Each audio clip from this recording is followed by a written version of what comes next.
નમસ્કાર તમામ press media મિત્રોને નવા વર્ષના રામ રામ અને ગતરોજ ગયેલા પત્રકારત્વ દિવસની તમામ પ્રેસ મીડિયા મિત્રોને ખૂબ ખૂબ શુભેચ્છાઓ। બસ આ જ રીતે લોકશાહીના ચોથા સ્તંભ તરીકે નિષ્ઠાપૂર્વક અને પ્રમાણિકતાપૂર્વક કાર્ય કરતા રહો, તે જ ભગવાન સમક્ષ પ્રાર્થના। તો આજનો જે પ્રેસ વાર્તાલાપનો જે મુદ્દો છે એ મુદ્દો ક્યાંક ને ક્યાંક શિક્ષણ જગતને કલંકિત કરનારી જે ઘટના છે તેને લઈને છે અને જેમાં આજે અમારી સામે આ શિક્ષણ જગતની અંદર જે ભ્રષ્ટાચારો થઈ રહ્યા છે તેના મૂળમાં જ્યારે અમે પહોંચ્યા ત્યારે ક્યાંક ને ક્યાંક લાગી રહ્યું છે કે જેના હાથમાં આ ભ્રષ્ટાચારને સંયમિત રાખવાની અથવા તો ભ્રષ્ટાચારને કંટ્રોલમાં રાખવાની જેને જવાબદારી સોંપવામાં આવી હતી એવા જ લોકો ક્યાંક ને ક્યાંક ભ્રષ્ટાચારને પ્રોત્સાહન આપતા હોય એવું લાગી રહ્યું છે। અને મુદ્દો છે કે ભાઈ પ્રજાના પ્રતિનિધિ માટે ભ્રષ્ટાચાર એ શિષ્ટાચાર કેમ બની જાય છે। ખાસ કરીને જોવા જઈએ તો ભ્રષ્ટાચાર દૂર કરવામાં કોઈ મુખ્ય પાયો હોય તો એ હોય છે શિક્ષકનો, અને જે શિક્ષક જ લાંચથી કે ખોટી રીતે આ સિસ્ટમની અંદર જ્યારે આવે છે ત્યારે એ કઈ રીતે કોઈ પણ બાળકને કે સામાન્ય નાગરિકને એ પ્રમાણિકતાના પાઠ ભણાવવાનો। આ પ્રકારની ઘટના અવારનવાર અમે સામે આવતી હોય છે અને આપણે ત્યાં શિક્ષકને ગુરુનો દરજ્જો આપવામાં આવે છે, કહેવામાં આવે છે ભાઈ ગુરુ દ્રોણ, ગુરુ કૃપાચાર્ય, વાલ્મીકી, ચાણક્ય, કૌટિલ્ય, અને કહેવામાં એવું આવે કે ભાઈ એવી ઉપમા આપીને ભાઈ પ્રલય અને નિર્માણની ગોદમાં પડે છે। પણ અહીંયા જે જવાબદારી જેને સોંપવામાં આવે છે એ કાં તો લાંચ દઈને આવે છે અથવા તો એને ફરજ પાડવામાં આવે છે લાંચની। હવે આ જે ઘટના બની રહી છે એ ઘટના ગુજરાત એટલે કે કહેવાતા મોડેલ સ્ટેટમાં બની રહી છે અને ખાસ કરીને છેવાડાનો વ્યક્તિ એ શિક્ષણથી વંચિત ન રહે, છેલ્લી પારીમાં બેસનાર આદિજાતિનો બાળક પણ એ શિક્ષણ મેળવી શકે તેના માટે વ્યવસ્થા તંત્રના ભાગરૂપે આશ્રમ શાળાનું નિર્માણ કરવામાં આવતું હોય છે અને આદિજાતિના બાળકો અને આદિજાતિ વિસ્તારમાં આ આશ્રમ શાળાઓ એ પોતાના વિસ્તારના બાળકોને શિક્ષણ આપવાનું કામ કરતી હોય છે। પરંતુ આજરોજ જોવા જઈએ તો આજ આશ્રમ શાળાઓની અંદર એ શિક્ષક ભરતીના નામે મોટા વેપલાઓ ચાલે છે અને છેલ્લા ઘણા સમયથી આ તમામ પ્રકારની જે શિક્ષકોની જે ભરતી છે એની ઉપર અમારી ચાપતી નજર છે। કેમ કે જે પ્રમાણિક, જે હકદાર, જે લાયક ઉમેદવાર છે એને આ નોકરી નથી મળતી, પરંતુ જે વગદાર છે, આર્થિક રીતે અને રાજકીય રીતે જે વગદાર છે એ જ લોકોને આમાં શિક્ષકની નોકરી મળે છે। ભૂતકાળમાં પણ અમે આશ્રમ શાળાની અંદર થતા ભ્રષ્ટાચારોને ઉજાગર કર્યા છે, પરંતુ આજનો મુદ્દો એ અમારા માટે જરાક વિશેષ છે। કેમ કે આ જે મુદ્દો છે તેમાં જે ભ્રષ્ટાચાર કરનાર જે છે એ ક્યાંક ને ક્યાંક ધારાસભ્યના જનક જ એ ભ્રષ્ટાચારના જનક છે એવું અમારી સામે આવ્યું છે। ત્યારે જે ઘટના જે બની છે આજથી થોડા દિવસ પહેલા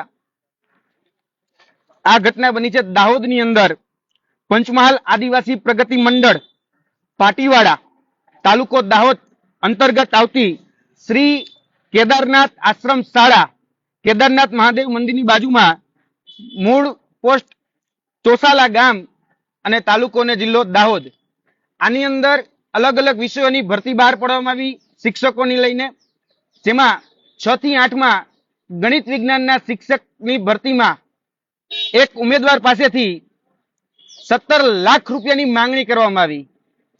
એ ઉમેદવાર દ્વારા, એ જાગૃત ઉમેદવાર દ્વારા અમોને લેખિતમાં અમારે ફરિયાદ આપવામાં આવી, લેખિતમાં અમને પણ જાણ કરવામાં આવી।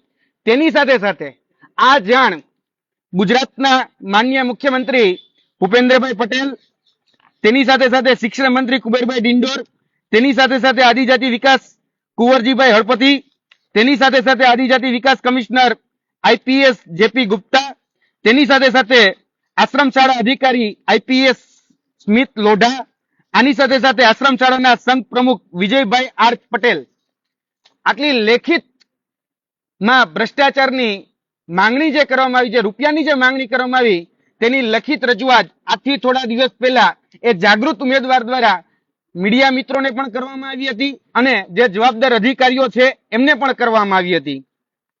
હવે આ જે આશ્રમ શાળા છે તેમાં જે પૈસાની માંગણી કરવામાં આવી હતી તે પંચમહાલ આદિવાસી પ્રગતિ મંડળ ભાટીવાડાના પ્રમુખ શ્રી બચુભાઈ એન કિશોરી દ્વારા 17 લાખ રૂપિયાની માંગણી એ કરવામાં આવી હતી, જેનો આધાર પુરાવા સ્વરૂપે અમે એક વિડીયો એમના દ્વારા જે કહી શકાય કે માંગણી કરતો જે વિડીયો છે એ તમને સોંપી રહ્યા છીએ. વિડીયો નંબર 1 માં દ્રશ્ય અને શ્રાવ્યમાં એ વસ્તુ ઉપલબ્ધ છે કે એમને પૈસાની માંગણી કરી, તો એ આખો વિડીયો તમે જોશો એટલે ત્યારે એના દ્વારા કહેવામાં આવ્યું કે 17 લાખ રૂપિયામાં આ શિક્ષકોની ભરતી થાય છે.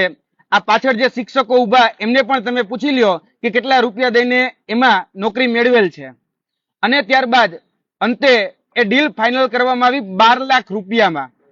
તમે 12 લાખ રૂપિયા આપો એટલે તમારા શિક્ષકમાં તમારી નોકરી ફાઇનલ, અને કાલથી જ તમને હાજર એ ઓર્ડર આપી દેવામાં આવશે. આ પ્રકારની વાતચીતનો આધાર પુરાવા સહિતનો વિડીયો એ તમામ મીડિયા મિત્રોને અત્યારે અમે આપી રહ્યા છીએ. Video number 1.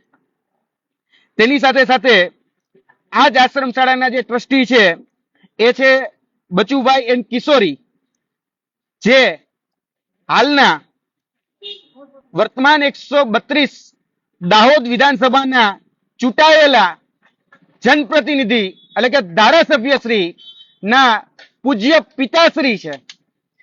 એટલે જ કહીએ છીએ કે ધારાસભ્યના જનક એ ભ્રષ્ટાચારના જનક બની રહ્યા છે. અને ત્યારે જ્યારે વિદ્યાર્થી દ્વારા અમને આ રજૂઆત મળી ત્યારે એ વિદ્યાર્થીને સાથે રાખી અમારી ટીમ દ્વારા તેની સત્યતા અને તેની તથ્યતાની તપાસ પણ કરવામાં આવી, અને તેમાં એ સ્થળ ઉપર જઈ એ જગ્યા ઉપર જઈ અને તમામ પ્રકારનું ક્રોસ વેરિફિકેશન પણ કરવામાં આવ્યું. જેમાં એક બીજો વિડીયો પણ તમને મોકલવામાં આવે છે. ત્યાં ધારાસભ્યશ્રીની ગાડી પણ ઉપસ્થિત હતી, તેના વિઝ્યુઅલ પણ અમે તમને મોકલી રહ્યા છીએ. તેની સાથે સાથે ત્યાંના વર્તમાનમાં નોકરી કરતા જે શિક્ષક છે એ શિક્ષક પણ કબૂલી રહ્યા છે કે આ ભરતીમાં જો તમારે લાગવું હોય તો તમારે પૈસા દઈને જ લાગી શકાશે. અને ત્યાં પણ એમની જોડે સેટલમેન્ટ કરવામાં આવે છે કે તમે કેટલા રૂપિયા આપી શકશો. જો તમે રૂપિયા પૂરા અત્યારે નથી તો અમારી મંડળી એટલે કે ત્યાં જે મંડળી છે એ મંડળી તમને લોન પણ આપશે, એટલે કે શિક્ષકની નોકરી કરતા કરતા તમે લોન પણ ભરી શકશો. આ પ્રકારનો જે સંવાદ છે એ સંવાદ પણ વિડીયો નંબર 3 અને વિડીયો નંબર 4 ની અંદર અમે તમને ઉપલબ્ધ કરાવી રહ્યા છીએ.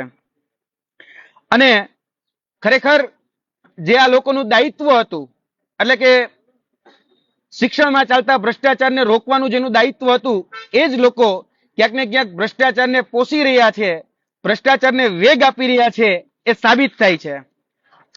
આ છે એ પંચમહાલ આદિવાસી પ્રગતિ મંડળ ભાટીવાડા એમનો લેટર, અને જે મેં નામ આપ્યું કે ટ્રસ્ટી બચુભાઈ એન કિશોરી, આ છે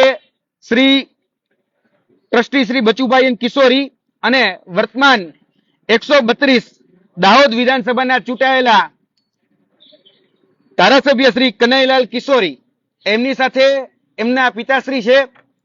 અને જે વિઝ્યુઅલમાં વાત કરવામાં આવી છે એ ગાડી પણ તમે જોઈ શકો છો. એ ગાડી પણ ત્યાં ઉપલબ્ધ જ છે, હાજર પણ હતી. એક સમયની મુલાકાતમાં ત્યાં ધારાસભ્ય પણ હાજર હતા. અને સોશિયલ મીડિયા મારફતે જે મળેલા જે વિઝ્યુઅલ અને સોશિયલ મીડિયા મારફતે જે મળેલા જે ફોટોગ્રાફ છે એ અહીંયા હું આ દેખાડી રહ્યો છું કે જે કનૈયાલાલ કિશોરીના એમના પિતાશ્રી સાથે અને શિક્ષણ મંત્રી સાથે અને અલગ અલગ મંત્રીઓ સાથે ના વિઝ્યુઅલ અહીંયા ઉપલબ્ધ છે. ખરેખર આ લોકોનું કાર્ય હતું કે શિક્ષણમાં ચાલતા ભ્રષ્ટાચારને રોકવો અને પોતાના સમાજના જે બાળકો છે એને શિક્ષણથી વંચિત ન રહે અને શિક્ષણ આપી અને દીક્ષિત કરી શકાય, એ ખરેખર એનું દાયિત્વ હતું, મુખ્ય હેતુ હતો. અને એટલા માટે જ પોતાના સમાજે એને ચૂંટીને મોકલ્યા હતા. તો આવા જ લોકો એ ભ્રષ્ટાચાર કરી અને ભ્રષ્ટાચાર ક્યાંક કરાવી અને આ શિક્ષણની અંદર દૂષણ એ પેદા કરી રહ્યા છે. એટલે આવા જે લોકો છે એ લોકો વિરુદ્ધ ખરેખર કાયદેસરની કાર્યવાહી થવી જોઈએ. હવે અમારી માંગણી છે કે અમે સ્પષ્ટ કહીએ છીએ કે અમે જે આ વસ્તુ આપી રહ્યા છીએ એ તમામ વસ્તુ મેં ક્રોસ વેરીફાઈ કરેલી છે અને છીંડે ચડ્યો ચોર એવું બિલકુલ નથી. આવા અનેક લોકો આ રીતે ભ્રષ્ટાચારથી શિક્ષકોની નોકરી મેળવે છે. તો આને દાખલારૂપ વિડીયો આધાર પુરાવો સમજી અને જેટલી પણ આશ્રમ શાળાઓની અંદર આ રીતે કૌભાંડ ભ્રષ્ટાચારથી ગેરરીતિથી નિમણૂક આપવામાં આવી રહી છે તેની ક્રોસ વેરીફાઈ કરી અને ખરેખર એક દાખલારૂપ કાર્યવાહી કરવામાં આવે તે પણ અમારી માંગણી છે. અને કોઈ વગદાર વ્યક્તિ સુધી આપણે હજી સુધી જોયું છે કે ભાઈ નાની નાની માછલીઓને પકડી લેવા માટે મોટા મોટા મગરમચ્છો હોય એ છૂટી જાય. તો આવા વગદાર વ્યક્તિઓ વિરુદ્ધ પણ કાયદેસરની કાર્યવાહી થવી જોઈએ. તેના માટે અમે આ જે આધાર પુરાવો અમારી પાસે ઉપલબ્ધ જે છે એ તમામ આધાર પુરાવા અમે આદિજાતિ મદદનીશ કમિશનર, તેની સાથે સાથે દાહોદ જિલ્લા શિક્ષણ અધિકારી, તેની સાથે સાથે દાહોદ કલેક્ટર, તેની સાથે સાથે દાહોદ એસપી, તેની સાથે સાથે ટ્રાઇબલ જે પ્રિન્સિપાલ છે તે અને તેની સાથે સાથે પ્રાયોજના અધિકારી જે છે એ તમામને વિથ રેકોર્ડિંગ આધાર પુરાવા સાથે અમે આ વિગત આવતીકાલની અંદર એને પહોંચાડી દઈશું. અને અમારી અપેક્ષા એ છે કે આની ઉપર કાયદેસરની કાર્યવાહી થાય. ગમે એવડો મોટો વગદાર વ્યક્તિ હોય તો પણ કાર્યવાહી થવી જોઈએ એ અમારી માંગણી છે. જી